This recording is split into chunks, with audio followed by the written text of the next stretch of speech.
día informándote. Lo más actual está en BTV, con lo último del acontecer en el país. Lo más importante de las noticias está aquí. Hola Honduras, somos contacto en vivo, el clima, el tráfico, del sur al norte, del oriente al Atlántico. Hola Honduras, minuto a minuto, salud y política, educación, información más verídica.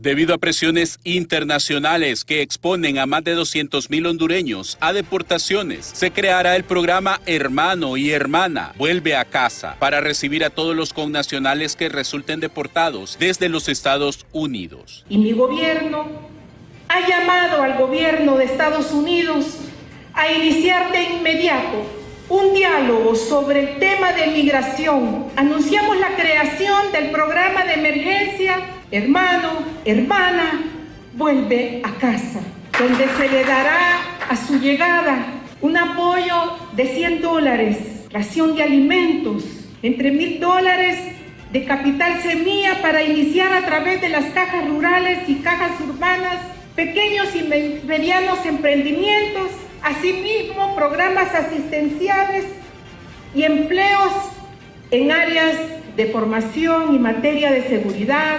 Que la región de América Latina vive en este momento por momentos de tensión, ¿no? Los cambios de la política migratoria de los Estados Unidos están avisorando y han empezado a realizar redadas masivas en las que no se respetan acuerdos que existían antes de respeto a los derechos humanos o se respetaba la condición de solicitud de asilo. Esas cosas, por la decisión del presidente Trump, se están dejando a un lado. Y hemos visto, por ejemplo, que en la frontera sur se han utilizado elementos militares para redadas en las que pues, a la gente, sin importar que hayan iniciado un proceso previo de normalizar su estatus migratorio, se le está deportando casi de inmediato. Mientras sectores sociales consideran que es una buena alternativa para apoyar a los hondureños, pero debe analizarse su proyección a largo plazo y convertirla también en una opción permanente que evite el flujo migratorio hacia el país del norte. Y este programa, ¿qué vendría siendo? Uno, en primer lugar, van a necesitar un perfil, lo que nosotros llamamos un perfil, digamos, de este tipo de hondureños que va a venir retornado a Honduras, un perfil de los hondureños que están allá también ilegalmente, y con base a esa información que se tenga aquí en Honduras es que se podría programar un plan y un programa más desarrolladito, más pensado, y donde sí se le pueda dar mayor certeza a los hondureños que vengan retornados a Honduras de que no van a venir en primer lugar a ser maltratados en un país como este solo porque son migrantes, y en segundo lugar que tengan oportunidades nuevas aquí en Honduras. Yo comparto con la actitud de la presidenta en la cuestión de que tiene que apoyar a todos los que vengan porque vienen sin nada, absolutamente, solo con la ropita que andan puesta. Y tienen que ver una postura del gobierno en poderles facilitar cómo ellos poder volver a emprender y convertirse en pequeños empresarios y sacar este país adelante. La presidenta Xiomara Castro también mencionó que busca mejorar el clima de inversión y la estabilidad económica del país para convertirlo en una nación que pueda mantenerse a flote, aún con las crisis que sufre el mundo. Con cámaras de Walter Pérez, les informa César Euceda. Y es que este tema nos mantiene preocupados nosotros aquí en el Grupo BTV. Nosotros al sur de la frontera durante años hemos estado dando orientación y hay que ser realistas. Estas decisiones, Estados Unidos está en todo su derecho soberano y hay que reiterarlo en decidir quién se queda en su país y quién no. Y lo que se combate es la migración irregular. Aquel que tiene sus documentos en regla no tiene problema. Que sí es un problema para nuestros países y especialmente para Honduras, casi 1.5 millones, entre 1.5 y 2 millones de hondureños se estima que podrían estar en Estados Unidos, porque recordemos, no se puede dar una cifra fija porque la migración irregular es bastante difícil de contabilizar exactamente. Sí hay ciertas proyecciones, sí hay ciertos datos. Lo más importante, creo yo, es qué está haciendo el gobierno de Honduras. Anoche ya la presidenta anuncia este programa porque es inminente el retorno, pero han habido retornos siempre. Los vuelos de deportados han habido 2, 3 veces a la semana, siempre han venido. Y hay que decirlo, este tema, como dicen, nadie puede amarrarlo que se va a quedar aquí. Pero, ¿qué oportunidades ofrece Honduras? Yo escuchaba ayer, por ejemplo, el presidente de la Cámara de Comercio e Industria de Tegucigalpa decía, dentro de ese plan que tiene el gobierno, no nos han llamado a nosotros los empresarios. Y recordemos que en estos momentos se le puede dar un bono, pero la idea pues es que puedan establecerse. Son personas que vienen con un ritmo de trabajo, con una especialidad en oficios, por ejemplo, o en alguna carrera. Porque no todo es negativo dentro de los migrantes. Obviamente el que tiene problemas legales va a venir a la cárcel, ¿verdad? Pero el otro viene a establecerse. Está aquí con nosotros y le agradezco al vicecanciller Gerardo Torres que nos acompañe esta mañana porque es importante conocer cómo va a ser esto. O sea, la presidenta ayer anunciaba este programa, hay financiamiento, estamos amarrados con lo que está sucediendo en el Congreso Nacional, tantas nebulosas, ¿hay o no comunicación realmente con el gobierno de Estados Unidos? Porque una cosa es lo que se diga políticamente y otra cosa es lo que es real. Muchísimas gracias, vicecanciller, por estar aquí con nosotros. Muchas gracias, Selma. Buenos días. Un honor estar aquí en BTV y poder platicar con usted sobre este tema que es de total importancia para el país. Mire, el primer punto, ¿hay o no diálogo con la administración de Donald Trump? Porque una cosa es que presidente Trump, hable con la presidenta y otra cosa la comunicación que se puede manejar a través de Cancillería, a través de la Embajada, a través de Migración, porque son diferentes canales y plataformas que se mantienen. ¿Hay o no hay comunicación con el gobierno de Estados Unidos? Bueno, como ahora todo se dice por las redes sociales, no, casi todo se pasa en tiempo real, podemos dar seguimiento fácilmente a través de la comunicación que emite la Embajada de los Estados Unidos, el señor canciller, el embajador Wu en Washington, las diferentes autoridades.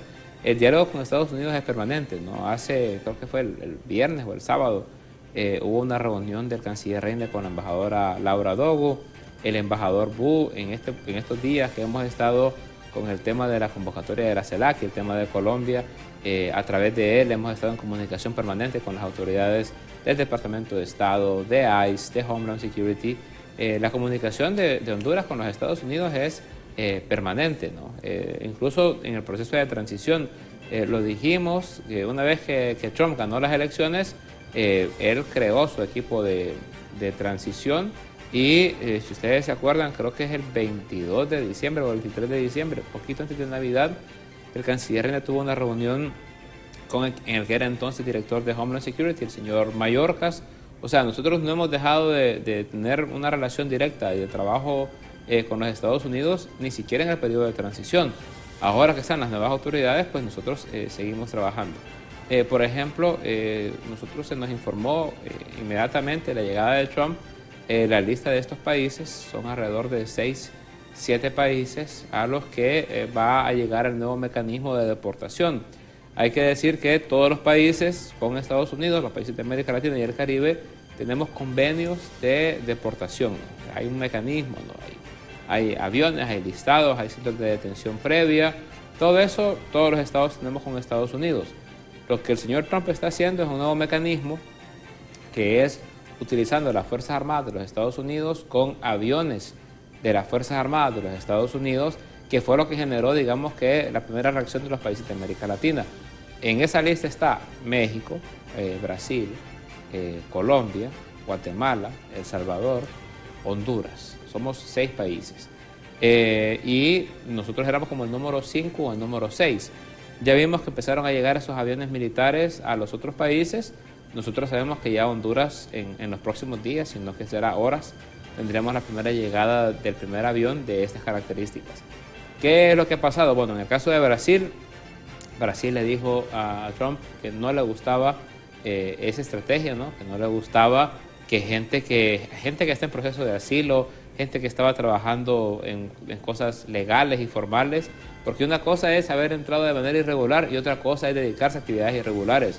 Yo creo que esa diferencia hay que hacerla, ¿no? No todos son criminales, porque aquí ponen algunos voceros del gobierno de Trump como igual a alguien que ha hecho actos criminales de matar, de asaltar, de traficar droga, con alguien que lo que hizo fue entrar de manera irregular. Y yo creo que eso sí hay que separarlo, porque mucha de la gente que entró de manera irregular trabaja desde las 5 de la mañana hasta las 10 de la noche, paga sus impuestos, es parte de la comunidad, es parte del desarrollo económico de ese país, tiene años de trabajar ahí, sus hijos van a la escuela, van a la iglesia, entonces no son criminales. Entonces, eso Brasil ya dijo, eso no me gusta, dialoguemos sobre cómo lo va a pasar. En el caso de Colombia fue todavía más adelante, Colombia no dejó aterrizar, los aviones tuvieron que regresar a Estados Unidos, aunque aquí algunos colegas periodistas que sacan noticias sin corroborar la fuente, dijeron que los aviones habían aterrizado en Honduras, cosa que es totalmente falsa. ¿Qué fue lo ¿Esos aviones colombianos esos aviones de los Estados Unidos no aterrizaron en Palmerón? Claro que no, de ninguna manera. Y por ahí circuló la noticia, cuando me preguntaron, dije yo, ¿y cuál es su fuente? No, es que dice el otro medio. Entonces es una mala costumbre que hemos agarrado ahora, que un periodista cita a otro periodista y que nunca sabemos realmente cuál fue la fuente de esa información.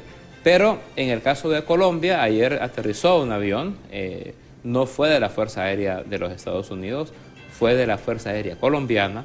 Ya la gente venía así, ¿no? Sí, porque lo que está haciendo Colombia es que está enviando sus aviones a recoger a su gente y obviamente clasificando, porque como hay que ser realista, ¿verdad? No todos son santos, no todos son malos. Sí, pero la minoría. Y no podemos, exactamente, criminales. Porque aquel que viene de una prisión, por ejemplo, obviamente tiene que venir esposado, pues, porque claro, no es una persona. Lo que pasa es que en el protocolo de las Fuerzas Armadas todos venían esposados, entonces digamos que esta fue como la primera reacción. Trump llega y dice, voy a crear un protocolo nuevo, vamos a usar las Fuerzas Armadas, todos van porque todos son criminales. Eso ha tenido una respuesta de los países de América Latina. Ayer la presidenta dijo que Honduras está en la disposición de colaborar con el envío de aeronaves, con la coordinación con los Estados Unidos, para garantizar que esa gente que no viene saliendo de una cárcel por temas de acciones criminales, sino que fueron capturados, enredadas y están siendo deportados, tengan condiciones distintas. Obviamente también el gobierno de Honduras tendrá un trato diferente, ¿no? Una persona que llega al país porque está cumpliendo una sentencia de matar gente o de traficar droga, tendrá un tratamiento. Pero la persona que se levantó a las 3 de la mañana para ir a trabajar a su puesto de trabajo y fue capturado en una redada y fue enviado 72 horas después al país, esa persona tendrá un trato no de criminal, ¿verdad? Yo creo que esas son las cosas que van entrando como en contradicción y se van llegando a acuerdos. Yo no sé cuál es el miedo de que un gobierno le diga a Estados Unidos, no estoy de acuerdo en eso. Eso no quiere decir que vamos a la guerra, quiere decir que no estamos de acuerdo en ese punto y que vamos a buscar construir nuevos acuerdos. Y eso le iba a decir, está el gobierno de la presidenta Xiomara Castro en la disposición de construir nuevos acuerdos con el gobierno de Donald Trump, porque están cambiando las reglas del juego. Totalmente, ¿no? Y como yo le decía a unos amigos periodistas, el gobierno que está cambiando es el de ellos, no el de nosotros. O sea, a nosotros nos queda todavía un año más de gobierno, porque hablaban como que, ¿y será que ahora nos vamos a transformar o transmutar en algo completamente distinto? Y es como, no, nosotros tenemos una estructura política, una estrategia política. Quien cambió de gobierno fue a los Estados Unidos y no puede pretender que nosotros cambiemos al ritmo de ellos. Eso es absurdo, pues es como creer que porque Honduras cambie de gobierno, Estados Unidos se va a adecuar completamente a lo que diga Honduras. No, o sea, hay cosas en las que estamos de acuerdo, hay cosas en las que no, y sobre eso es que se van construyendo pues esos nuevos paradigmas, esas nuevas estrategias. Si Estados Unidos quiere deportar, si quiere deportar solo a la gente que tiene hoy, estamos hablando de cientos de vuelos.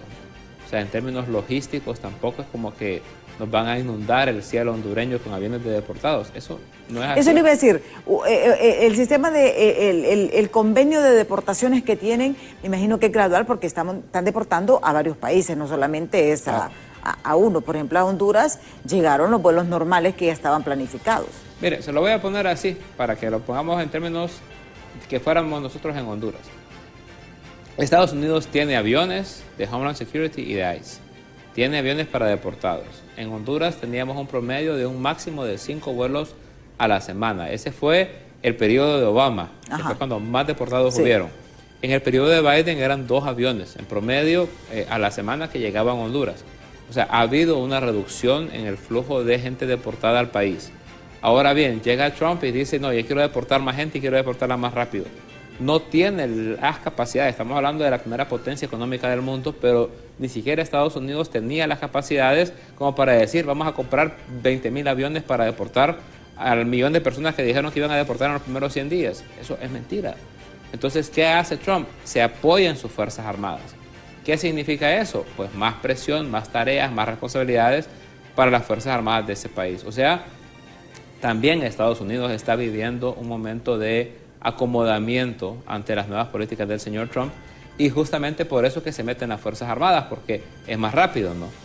Sin embargo, esos protocolos, como ya les digo, han tenido observaciones fuertes de México, de Colombia y de Brasil. Sí. Honduras ya anunció, solamente para dejar eso claro, que vamos a recibir los vuelos, que estamos buscando mejorar las condiciones de la gente que viene, que no son criminales, y ayer la presidenta en la cadena que acabamos de ver ahora en repetición, lo que dijo es, esto es lo que Honduras va a hacer en contraposición, ya que vamos a aceptar los vuelos, no solamente es que vamos a dejar la gente así votada, sino que vamos a hacer un programa nacional en la que nos vamos a vincular todo el gobierno, que lo va a dirigir Migración y que está enfocado en darle algún apoyo y alternativas a la gente que regresa de Estados Unidos, que era el sustento económico de sus familias y que no queremos que el impacto sea tan fuerte y que esas familias se queden sin esos ingresos que estaban recibiendo.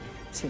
Ahora bien, antes de entrar en este programa, sí hay otro tema que a mí, y yo he escuchado mucho, nos han escrito varios migrantes, es el trabajo de los consulados. ¿Cuál es el rol de los consulados de Honduras en Estados Unidos en estos momentos? Porque realmente los defensores de derechos humanos dicen que tienen que ser el puente porque la gente está desesperada, o sea, hay pánico en Estados Unidos en estos momentos. También el impacto que va a tener aquí en Honduras va a ser grande. Recordemos que más del 25% del Producto Interno Bruto depende de las remesas. Y este temor está haciendo de que los niños no vayan a las escuelas. ¿Cuál es el informe que ustedes tienen de los consulados hasta este momento, bueno, primero para empezar con el inicio de la pregunta, sí hay un temor. Es un temor que no siempre es justificado, pero a nivel legal, pero es totalmente justificado a nivel humano, ¿no? No en todos los estados la ley se aplica de la misma forma. Hay estados que tienen leyes santuarios, que son leyes de protección a algunos migrantes. Lo hablábamos antes de iniciar el programa. Muchas de las órdenes ejecutivas del presidente Trump, no todas han pasado, es cierto, ya salieron en el noticiero, ya fueron muy mediáticas, pero no todas son formales y oficiales, ¿no?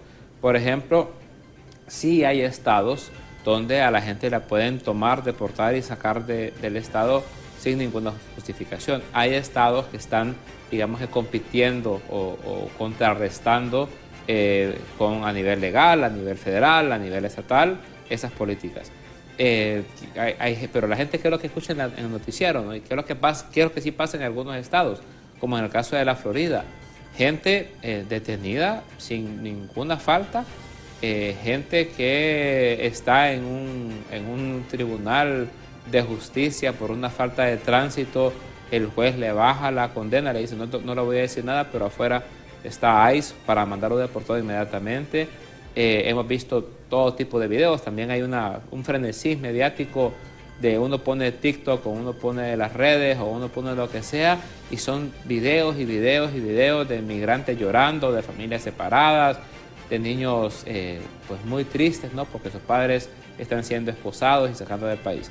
Y además una narrativa racista insoportable, ¿no? En la que algunos senadores o congresistas ponen eso como que fuera algo bueno, ¿no? Un gran logro. Dice, por fin llegó el orden, por fin llegó el nuevo sheriff, por fin se acabaron los ilegales migrantes criminales, cuando ellos justamente fueron migrantes también. Pero bueno, esa es otra discusión. Entonces hay todo un discurso que tiene a la gente muy preocupada. Honduras tiene 14 consulados en los Estados Unidos.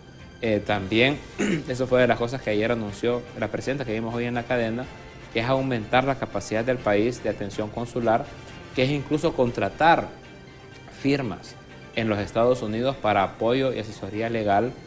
Hay mucha gente que no sabe exactamente qué hacer, ¿no? En este caso, hay gente que no sabe cuál es su estatus. Hay gente que es residente, una pareja y la otra no. Hay gente que tiene hijos en los Estados Unidos.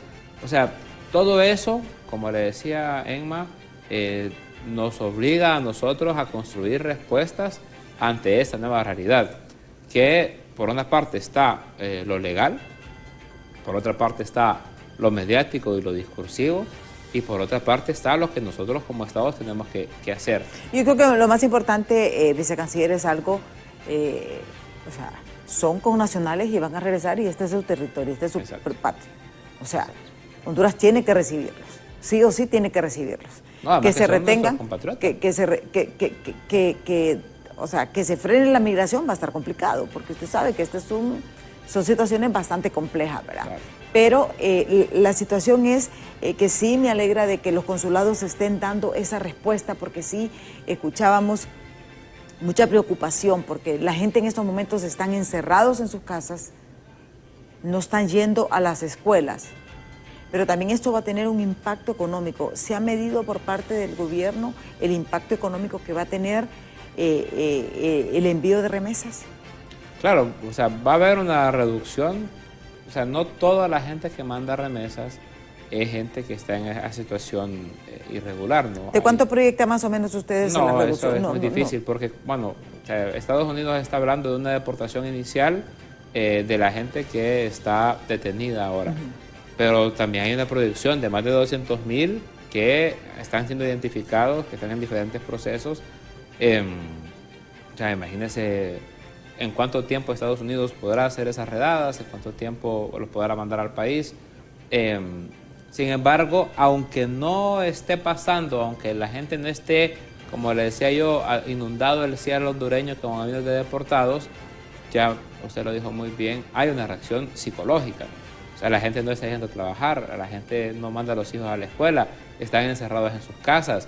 Ni en las iglesias están yendo, ¿eh? Óigame, es que hay gente, esos que le digo yo, que tienen ese lenguaje racista, que dan recompensa, que anuncian $1,000, $5,000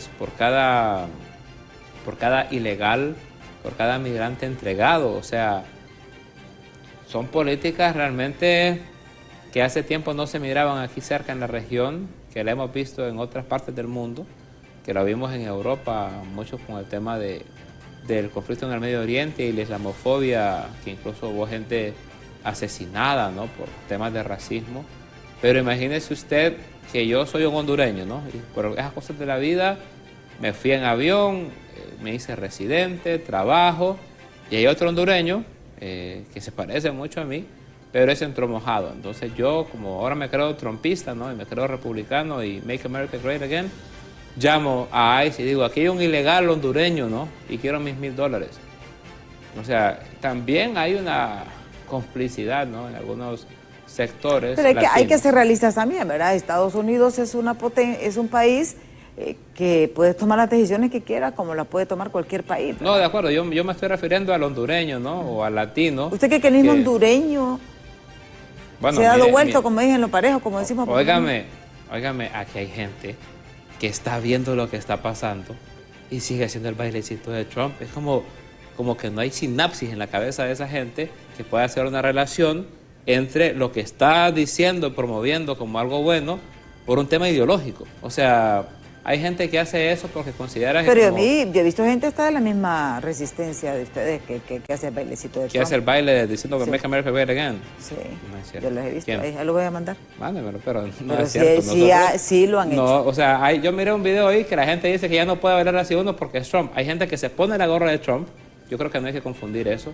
Hay gente que se pone la gorra de Trump y hace el baile haciendo una emulación a Trump. Make America Great está bien para los Estados Unidos. Pero también ustedes también tienen una afinidad, por ejemplo, con Venezuela, una afinidad con la izquierda. No, y de cada acuerdo. quien tiene derecho a buscar la ideología. De que acuerdo, le está todo bien. Pero yo creo que por temas ideológicos, no poder ver el drama que está viviendo la población migrante, eso es... Eso sí es otra cosa. Bueno. Y eso es bastante complejo. Vamos a tener que ir a pausa. Cuando regresemos, ¿cómo se va a manejar esta ayuda que la presidenta está haciendo? Porque recordemos, esto no es que todos esos 261,000 que están en lista, o sea, pueden tardar todo un año como puede tardar un mes. Sí. O sea, no se sabe. La sostenibilidad de esto, y esto lo planteaba uno de los economistas, porque tenemos que ver situaciones a largo plazo. Recordemos, la gente migra porque en los países no hay oportunidades. Y esta migración ha venido desde tiempos de las bananeras. O sea, la migración ha venido desde hace mucho tiempo, obviamente se agudizó cuando el huracán Mitch, después de cada uno de cada uno de esos desastres naturales, se ha venido la crisis también del 2009, provocó mucho flujo. Son varias situaciones, pero la situación es porque los gobiernos históricamente no han dado una respuesta para que la gente se quede aquí. ¿Cuál es esa nueva realidad del migrante que va a retornar al país? Acostumbrados a un sistema de transporte público seguro, fluido, a comodidades, a ganar en dólares. Pero vemos acá la otra diferencia. No hay cortadores de café. La gente de la Cámara de la Construcción dice no tenemos mano de obra porque casi toda se fue. Usted no encuentra empleada doméstica en el país y esa es una realidad. Esa es la nueva realidad que van a vivir muchos hondureños. ¿Cómo lo va a manejar esto? ¿De dónde va a ser sostenible? Esto después de la pausa, así que no nos cambie, que ya volvemos.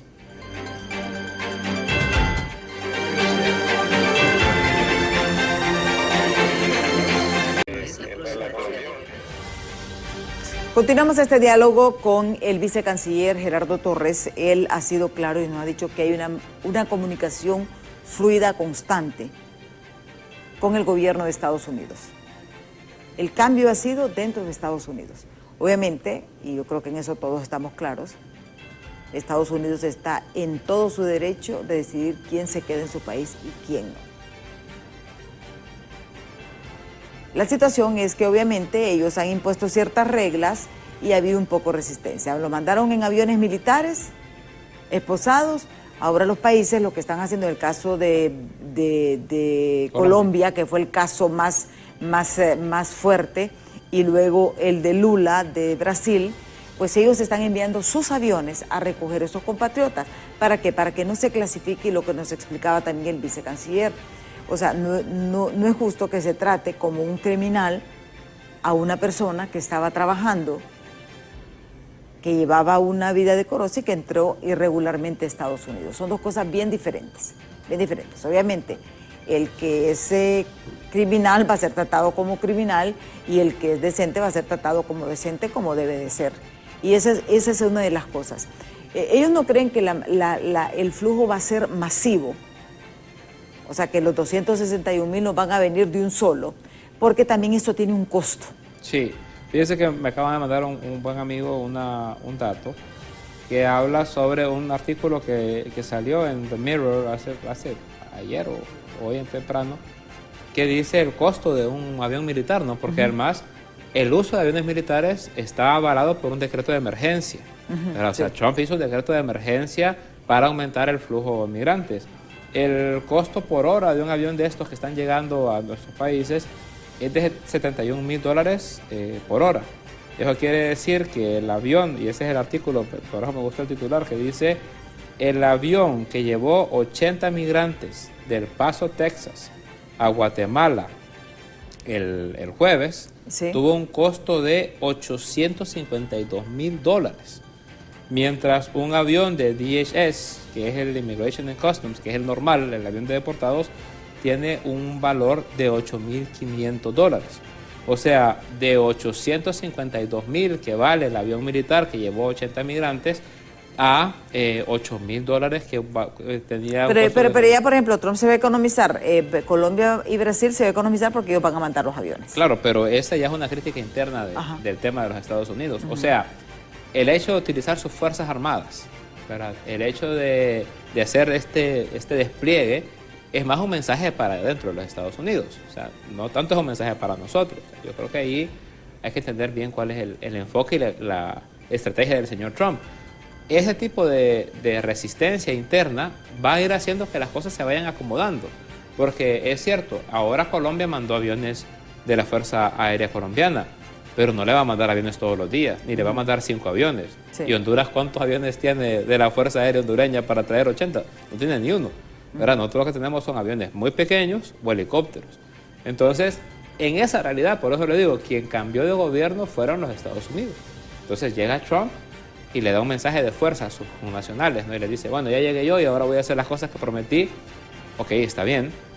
Sin embargo, ya una cosa es lo que uno dice y una cosa es lo que la realidad le permite. Y en ese sentido yo creo que tener contradicciones con los Estados Unidos no es malo. Yo creo que no hay que pecar de cobardes, ¿no? Hay que decir las cosas. No estoy de acuerdo contigo, pero podemos construir esto para que tú logres tu objetivo y yo logre el mío. Y aquí yo creo que lo que se tienen que hacer es que ese diálogo y estas condiciones deben de ser de manera bilateral, no a través de los medios de comunicación, porque creo que muchas veces se malinterpretan muchas cosas. Claro. Y eso viene a caldear los ánimos, se da el mensaje, todo lo que, bueno, usted es periodista también, usted sabe cómo va la cadena, cuando usted pasa una información, cómo se va degenerando con el paso del tiempo y lo que usted dijo después se vuelve un polvorín. Entonces yo creo que también lo más importante es este diálogo bilateral. Sí. Yo creo que la embajadora Dogu ha sido abierta también con el diálogo, que es la representante del gobierno de Estados Unidos aquí en Honduras, las relaciones que mantienen ustedes a nivel de, de nuestra embajada en Estados Unidos. Yo creo que estos son los canales que se deben utilizar realmente para mejorar ese diálogo. Tenemos ya varios mensajes que nos han escrito al 3182-5600 y también a través de nuestras plataformas que vamos a compartir. Dice, buenos días, vicecanciller. ¿Por qué no mandan esos inmigrantes una parte a Venezuela y otra a Cuba? Total, según Gerardo Torres, esos países son los máximos para vivir, nos dice este televidente. Dice, Trump no quiere saber nada de países de izquierda como Venezuela, Cuba, Nicaragua, Honduras, nos dice este otro televidente. Si quitan ese tratado de extradición, Libre está listo y servido, nos dice este otro televidente. Dice, esos de Libre se hicieron enemigos de USA y ahora están azorrados, dice este otro televidente. Dice, el gobierno debería llamar inversionistas para crear empleo. Vea, estos son parte, dice. Vamos a leer este otro mensaje. Dice, buen día, licenciada Calderón y el invitado, referente a la situación terrible que afrontan los inmigrantes en los Estados Unidos. Siento que esta difícil situación apenas comienza. Ya se sabía que desde que el presidente Trump ganó de nuevo las elecciones, esta situación ya se venía. A mi parecer, las medidas que tomó la presidenta Castro se debió haber tomado desde antes para haberse preparado ya este año 2025. Pienso, a mi parecer, que ya es tiempo que el gobierno y la empresa privada se unan para ver la posibilidad de crear empleos. Ya es algo urgente. Y una pregunta, hay 2 senadores del estado de la Florida que siempre arremeten contra el gobierno de Honduras.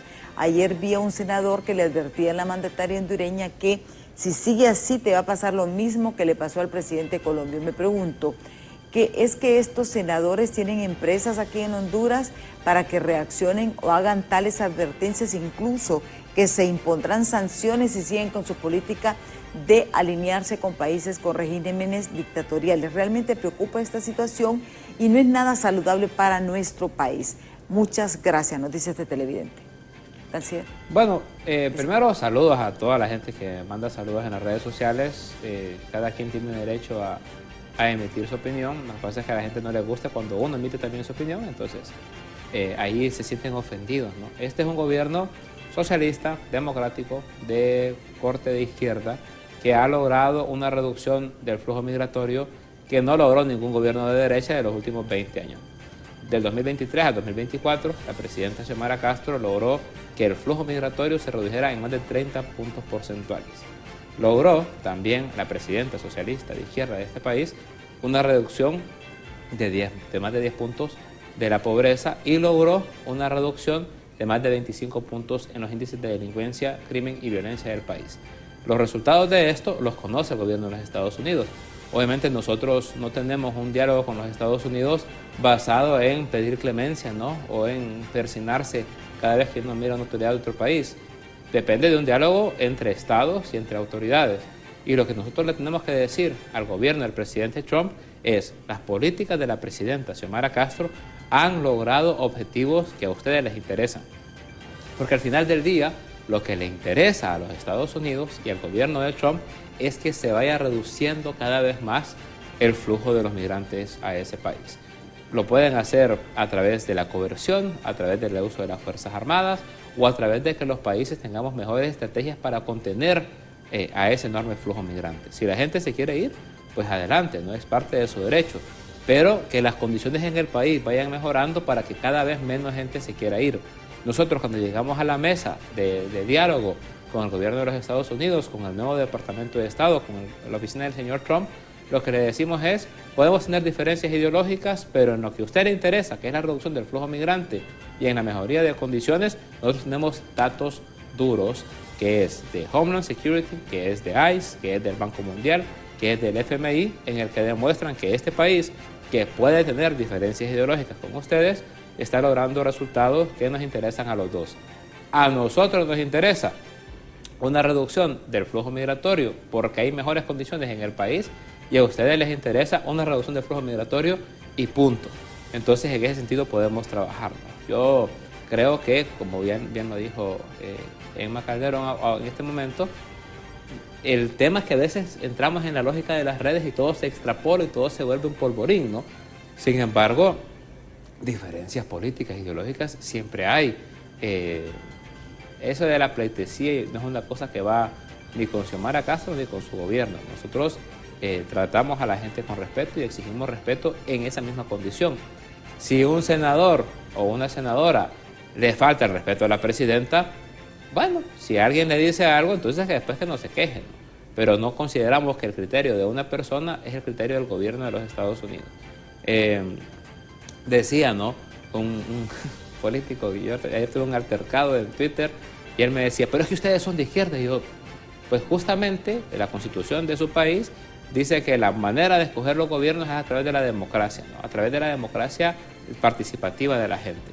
No dice que la democracia solo es buena si el gobierno que escoge me gusta a mí o no, entonces no es democracia. Para eso es como que yo le preguntara a un demócrata qué piensa que ganaron los republicanos, ¿no? No le va a gustar, pero el tema es el respeto a la lógica democrática.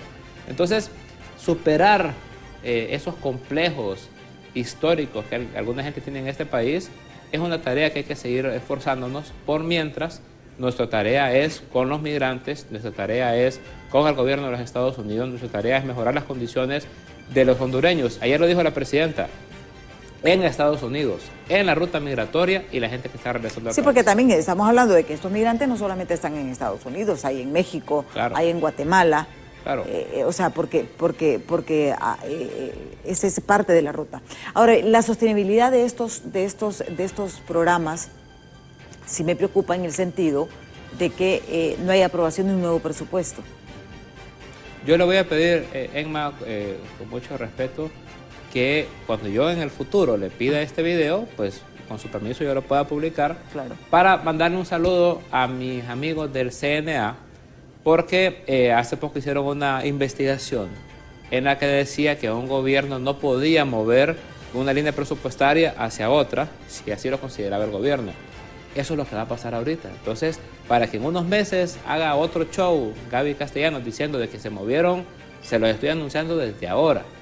La presidenta ayer anunció que van a haber presupuestos para programas sociales para la gente que regresa, apoyo crediticio para la gente que regresa, al menos $1.000 de capital semilla para generar nuevos negocios e inversiones. Un aporte de $100 de inmediato una vez que lleguen al país deportados, y la creación de cajas rurales y urbanas para la creación de empresas en la que esta gente se pueda asociar y puedan poner las empresas que ellos y ellas quieran. Eso va a requerir, porque el dinero no cae del cielo, sino que tenemos un presupuesto muy limitado. Eso va a requerir que muchos de los programas del gobierno tendrán que tener una transformación y que el gobierno tendrá que dedicar mayores esfuerzos para captar más recursos.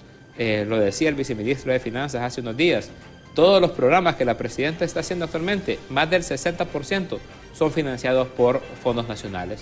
O sea, no es dinero de otros países, es dinero del gobierno de Honduras que está desarrollando estos proyectos, y además es un dinero que se está pagando sin haberle aumentado más a los impuestos y sin dejar de pagar la deuda externa. O sea, eso está hablando mucho del orden que tiene la presidenta en sus finanzas y la economía. Ahora tendremos que mover programas para poder fortalecer esto y captar más recursos. Y ahí un mensaje es a los diputados del Congreso Nacional. Yo sé que tenemos diferencias ideológicas, pero yo creo que en este momento hay que priorizar por lo que le está pasando al país y lo que le va a pasar, que no fue una cosa que decidió la presidenta Xiomara Castro, sino que decidió el gobierno de los Estados Unidos. Y ahí vamos a requerir apoyo en dos cosas puntuales. Uno es en una discusión seria y efectiva del tema del presupuesto de la República, y dos es la aprobación de la Ley de Justicia Tributaria. Si no se aprueba la Ley de Justicia Tributaria, vamos a seguir dejando de captar más de 60.000 millones de lempiras al año de la gente que no le falta la plata, la gente que tiene mucho dinero y que no paga impuestos. 60.000 millones de lempiras anuales eran importantes el año pasado, hoy son urgentes. Entonces, yo sé que le gusta hacer el baile de Trump y que le gusta la gorrita roja de Make America Great Again, pero yo creo que es un momento de ponerse serios y pensar en el beneficio del país, porque si no, esa población migrante no va a tener el respaldo que tiene, y la factura no solo nos la van a pasar a nosotros que estamos en el gobierno, se la va a pasar el pueblo de Honduras a toda la clase política que no se pudo poner de acuerdo para el beneficio de ellos. Ahora bien, la relación, porque hay otro tema importante, es la relación. Yo escuchaba al presidente de la Cámara de Comercio e Industria de Tegucigalpa ayer y decía, no se nos ha convocado a los empresarios para este plan de la migración, porque sabemos que el Estado pues no tiene capacidad para generar empleos, sino que tiene que ser la empresa privada la que tiene que generar estos empleos. ¿Ustedes van a hacer acercamientos?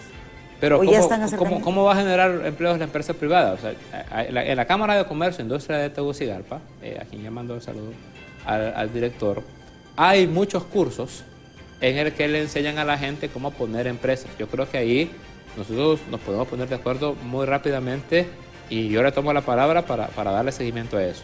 ¿Qué va a pasar? Se le va a dar $1.000 a cada persona para capital semilla. Y después se les va a invitar a ser parte de las cajas rurales y urbanas.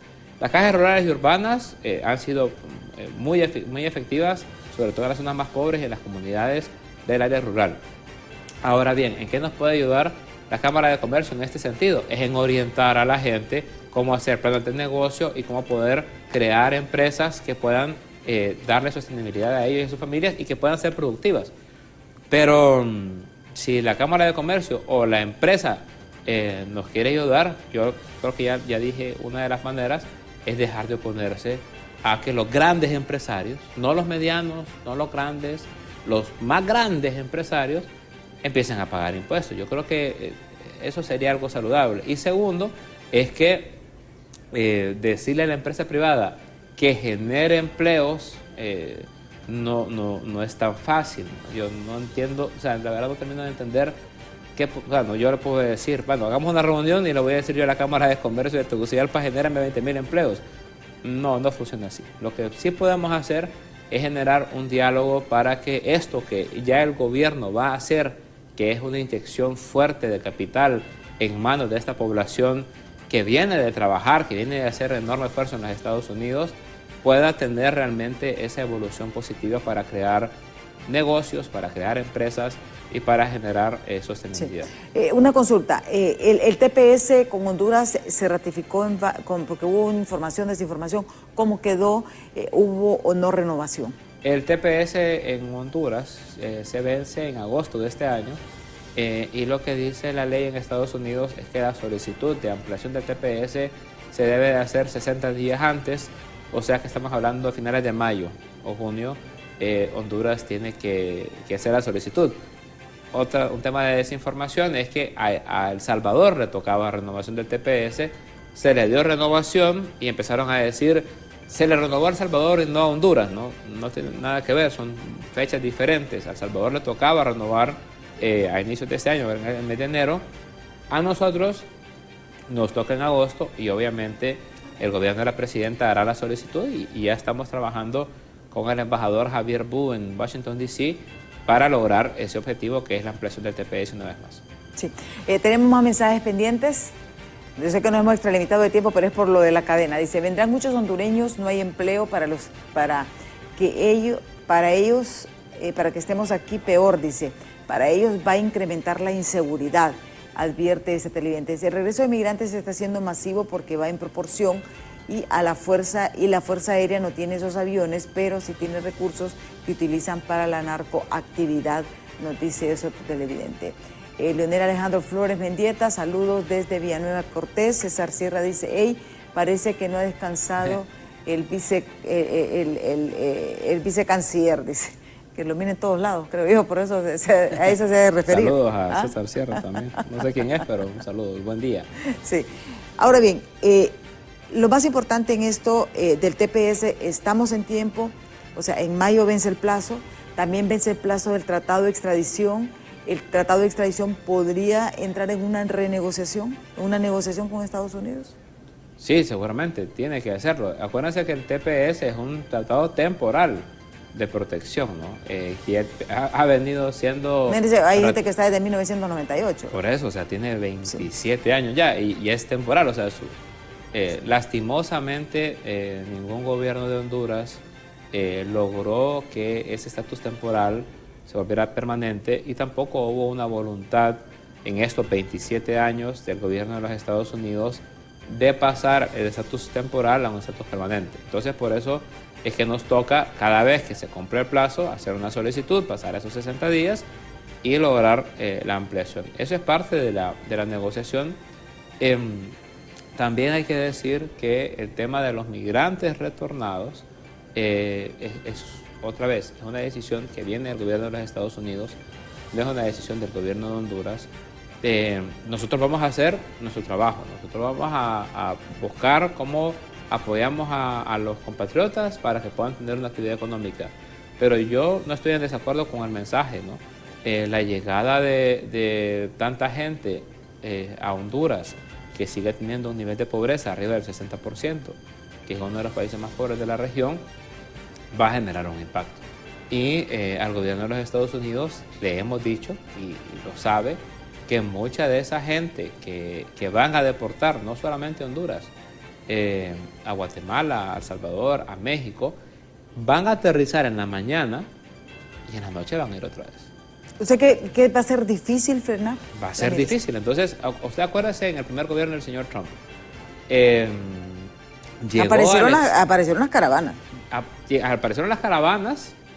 Ese es un excelente dato porque es en el gobierno de Trump que aparecen las caravanas y la política de Trump fue militarizar la frontera de Estados Unidos, forzar a México a militarizar la frontera del sur. México no lo aceptó, forzar a Guatemala, forzar a Honduras. Fíjense que, si ustedes acuerdan, en el gobierno de Trump, Honduras, que es uno de los principales países expulsores de migrantes, en el gobierno de Juan Orlando Hernández, con Trump, aceptó ser tercer país seguro.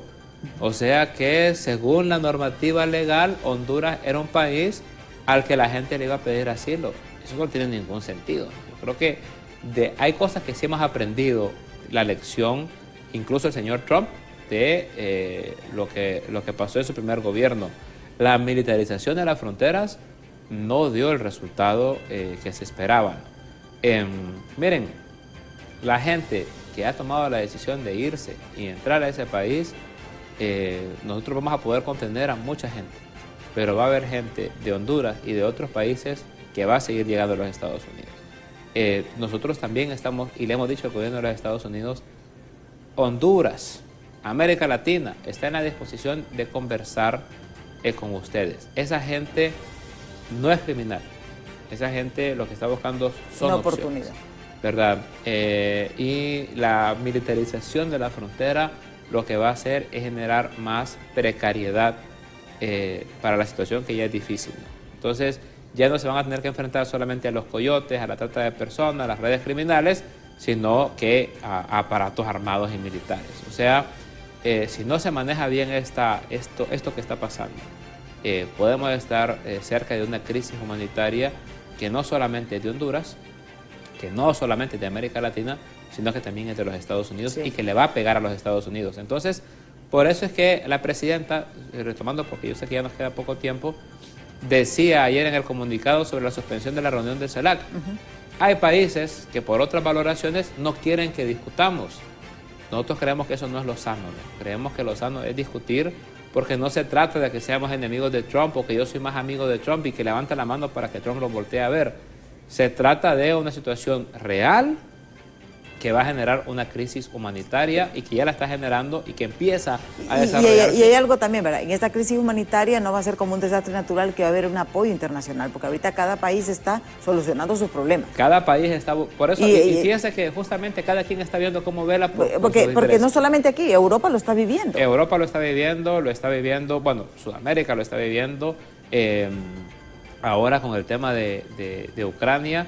Los países europeos que habían llegado a un estatus, Polonia, por ejemplo, que se imaginaba Polonia hace 10 años que iba a tener el flujo hay casi 1 millón de ucranianos en Polonia. Los polacos ya no saben qué hacer porque la gente está en la calle, porque no hay trabajo.